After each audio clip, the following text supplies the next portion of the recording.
আসসালামু আলাইকুম প্রিয় অডিয়েন্স, কেমন আছেন সবাই? আজকে চাঁপানগঞ্জে ইতিহাস সৃষ্টি করা বৃষ্টি হয়েছে। আমি প্রায় 4-5 বছর থেকে এত বৃষ্টি দেখতে পাই নাই। তাই এই বৃষ্টি উপভোগ করার জন্য ছাতা নিয়ে রাস্তায় নেমে পড়েছিলাম, আমি আর মিস্টার হাদি এবং আমাদের এই যে একমাত্র স্কুল হোসেনডাঙ্গা হাজী তাবরক প্রাথমিক বিদ্যালয়ের ভিতরে দেখেন মাঠ পুরোটাই হচ্ছে মনে হচ্ছে বৃষ্টিতে পানিতে ভর্তি হয়ে গেছে আর কি। আপনাদেরকে দেখাবো আজকে আমাদের গ্রাম হোসেনডাঙ্গা গ্রামের কি পরিমাণ বৃষ্টি হয়েছে। আমাদের হোসেনডাঙ্গা চাঁপানগঞ্জ সদরের মধ্যে পড়ে আমরা ঝিলিম 8 নম্বর ওয়ার্ড আর কি। আমাদের গ্রামের পরিচিতি দিয়ে দিলাম আপনাদেরকে। এই যে আমাদের স্কুল, তারপর আপনাদেরকে দেখাচ্ছি রাস্তাতে কি পরিমাণ পানি যাচ্ছে আর কি। এই যে রাস্তাতে দেখছেন কি পরিমাণ স্রোতের মতো পানি যাচ্ছে। মানে কি বলবো, এত বৃষ্টি হয়েছে যে বললাম তো 4-5 বছরের মধ্যে আমি দেখিনি এতটা বৃষ্টি আর কি। ইতিহাস সৃষ্টি করা বৃষ্টি। তবে এই বৃষ্টির কারণে কিছুটা ক্ষতিও হয়েছে, বিশেষ করে আমাদের কৃষক ভাইদের। তাদের ধান ছিল মাঠে, যাদের ম্যাক্সিমাম ধান তোলা হয়ে গেছিলো, বাট কিছু ধান তোলা হয়নি, তাদের জন্য ক্ষতি হয়েছে। এই যে আমাদের এখানে আপনাদের সিফাত মামা, তিনি বসে আছেন, বৃষ্টিতে আটকে পড়েছে, যেতে পারছে না। তাই তাকে একটু দেখালাম। আমরা আর কি হোসেনডাঙ্গা মেন রাস্তা দিয়ে সামনে দিয়ে চলে যাচ্ছি।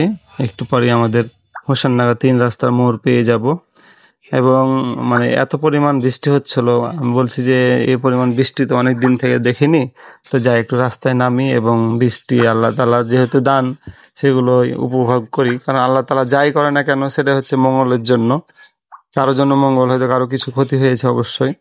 তাই আর এত বৃষ্টির জন্য আজ ফের জুম্মার দিন ছিল, সবাই দেখছি ছাতা নিয়ে নামাজ পড়তে আসছে। এই পরিমাণ বৃষ্টিতে কোনোভাবেই মুসল্লিদের আসা সম্ভব নয়। তারপরে যাদের ইমান শক্ত আর কি, মজবুত ইমান অধিকারী, তারা অনেকে ছাতা নিয়ে নামাজ পড়তে আসছিল। আর ওই টাইমে আমি ভিডিওটা করছিলাম। আমাদের মসজিদের সামনে আছি এখন, মসজিদ থেকে আর সামনের দিকে যাচ্ছি। আমিও নামাজে আসবো, বাট বাসা যাব, বাসা থেকে আবার রেডি হয়ে নামাজে আসবো এবং আপনাদেরকে আমাদের গ্রামের বৃষ্টির প্রকাশিত যে বৃষ্টি হয়েছে সেটা দেখানোর চেষ্টা করছি আর কি। মানে অনেক বৃষ্টি, এই পরিমাণ বৃষ্টি তো বললাম অনেক দিন থেকেই দেখিনি, অনেক দিন পর দেখা হলো।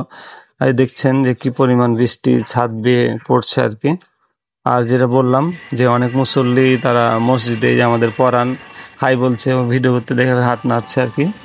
তারপর আরেকটা জিনিস খারাপ লেগেছে যে এটা ঠিক না যে এই যে আমাদের দেখেছেন রাস্তাতে এই যেটাকে আমরা পুয়াল বলি, আপনারা কি কোন ভাষায় কি বলেন জানি না, বলে আমাদের কি গ্রামের ভাষায় হলো পুয়াল বলি। এই যে রাস্তাতে এভাবে মেলে দিয়েছে, বৃষ্টিতে রাস্তার সাথে বসে গেল, এটা অনেক ক্ষতি করবে। এটা হচ্ছে দুর্ঘটনার শিকার হবে অনেকে, এটা করা ঠিক না। কারণ এটা থেকে আমাদের সচেতন হতে হবে, না হলে কিন্তু প্রবলেমে পড়বে অনেক মানুষ। তো